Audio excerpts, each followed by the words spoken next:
SIR কাজ তাতে অসন্তোষও ব্যক্ত করছে নির্বাচন কমিশন। কড়া বার্তা দেওয়া হয়েছে। বাংলা এসআইআর কাজে বড়সড় গাফিলতির অভিযোগ উঠছে। মাইক্রো অবজারভারদের দায়িত্ব পালনে অনিয়মের প্রেক্ষিতে কড়া সতর্কবার্তা জারি নির্বাচন কমিশনের।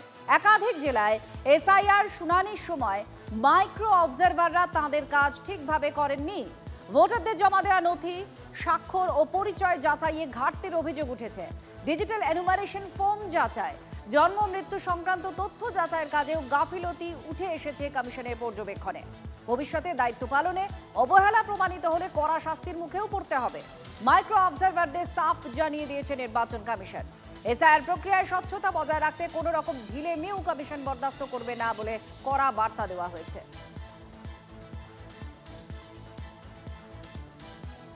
আর এসআইআর কাজ কেমন চলছে সেটা দেখার জন্য আরো 4 জন অবজারভারকে পাঠানো হচ্ছে রাজ্যে। এসআইআর কাজ খতিয়ে দেখতে এই 4 জন বিশেষ পর্যবেক্ষক কমিশন পাঠাচ্ছে। কেন্দ্রের আরো 4 জন আধিকারিককেই বিশেষ পর্যবেক্ষকের দায়িত্ব দেওয়া হয়েছে। ডক্টর শৈলেশ রতন বিশ্বাসকে বিশেষ পর্যবেক্ষক করে পাঠাচ্ছে কমিশন। বিশেষ পর্যবেক্ষক হিসেবে দায়িত্ব বিকাশ সিং, সন্দীপ রিওয়াজি রাঠোরকে। সিও অফিসে বসে এনুমারেশন ফর্ম তারা পরীক্ষা করবেন। এই 4 জন রোল অবজারভার প্রয়োজনে গোটা রাজ্যও ঘুরবেন তারা।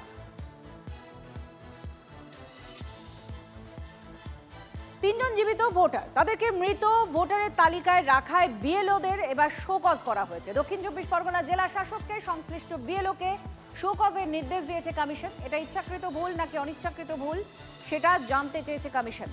বারুইপুরের সভায় 3 জন ভোটারকে মঞ্চে হাজির করান অভিষেক বন্দ্যোপাধ্যায়। 3 জন জীবিত ভোটারের নাম মৃত ভোটারদের তালিকায় ছিল, আর তারপরেই কমিশনের এই নির্দেশ।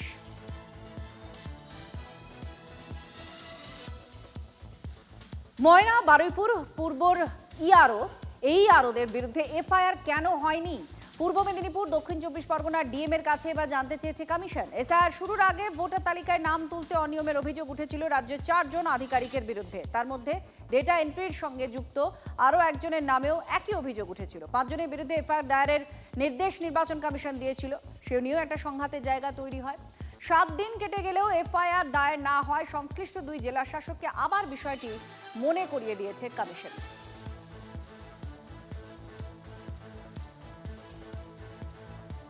এসআইআর শেষ পর্বে ফের কমিশনের উপরে চাপ বাড়াচ্ছে রাজ্যের শাসক দল তৃণমূল।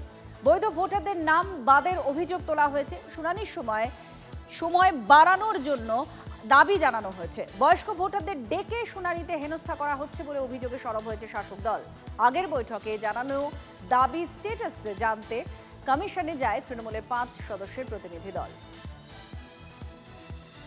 ওনাকে জানালাম যে আমরা দেখতে পাচ্ছি যে ওনাদের অর্ডারের পরেও এখনও অনেক অসুস্থ মানুষ, বয়স্ক মানুষকে হিয়ারিংয়ে ডাকা হচ্ছে। সবাই যে প্রচণ্ড শিক্ষিত তা তো নয়। এরকম অনেক মানুষ আছেন যারা হয়তো লেখাপড়া করার দুর্ভাগ্যক্রমে সুযোগ পাননি। তাদের অনেকের কাছে এসব কাগজপত্র নেই, অথচ তারা কিন্তু অনেক দিন ধরেই এই রাজ্যে বাস করেন। একটা না একটা তো কিছু করুন এই লোকগুলোর জন্য, একটা না একটা তো উপায় বার করুন যাতে এরা প্রমাণ করতে পারে যে এরা ভারতে থাকে। আমরা বলেছি যে আপনি যদি 8 পাস সার্টিফিকেটে সরকারি চাকরি হতে পারে, আপনার রেলে ডি গ্রুপে চাকরি হতে পারে, তাহলে আপনি 8 পাস সার্টিফিকেটটাকে কেন আপনি অ্যালাউ করছেন না? সবচেয়ে বড় কথা হচ্ছে আমরা বললাম মানুষ হ্যারাস্ট হচ্ছে, আপনারা মানুষকে এর থেকে বাঁচান। সিএতে নাগরিকত্ব মিলল স্বস্তিতে বাংলাদেশ থেকে আসা পূর্বস্থলীর দাস পরিবার। আবেদনের 4 মাস পরেই নাগরিকত্বের শংসাপত্র পাওয়া গিয়েছে। 26 বছর আগে ওপার বাংলায় অত্যাচারিত হয়ে এদেশে চলে আসে দাস পরিবারের সদস্যরা। পরিবারের ছিল না কোনো নাগরিকত্বের নথি। কেন্দ্রের ঘোষণা মতো সিএতে আবেদন করে ওই পরিবার। এসআইআর আবহে নাগরিকত্ব পেয়ে স্বভাবতই খুশি তারা। যে সিএ আবেদন করার জন্য সবাইকে বলেছে, সেই সিএতে আবেদন করে আমরা বর্তমানে নাগরিকত্বের সার্টিফিকেট পেয়েছি। কালকে 4 মাস আগে আবেদন করেছি, গতকালকে আমি সিএ নাগরিকত্বের কার্ড পেয়েছি। কলকাতায় গৃহ মন্ত্রণালয়ের অফিসে আমাকে ডেকেছে, ওখানে গিয়েছি। আমাকে বললো অনলাইন থেকে বের করে নিন। অনলাইন থেকে বের করে নিন, হার্ড কপিটা পরবর্তীতে পোস্ট মারফত বাড়িতে আসবে। এইটা একটা মিথ্যা অপপ্রচার করছে শাসক দল। তো সেই মিথ্যা প্রলোভনে না পা দিয়ে প্রত্যেকেই ভারতের নাগরিকত্ব নেওয়ার জন্য সিএতে অ্যাপ্লিকেশন করুন। যেমন সবুজ দাসের নাগরিকত্ব চলে এসছে গতকাল, তো প্রত্যেক যারা অ্যাপ্লিকেশন করে তাদের প্রত্যেকেরই হিন্দু শরণার্থী নাগরিকত্ব পাবেন। না, আমি কোনো কিছুই জানি না, জানিও না।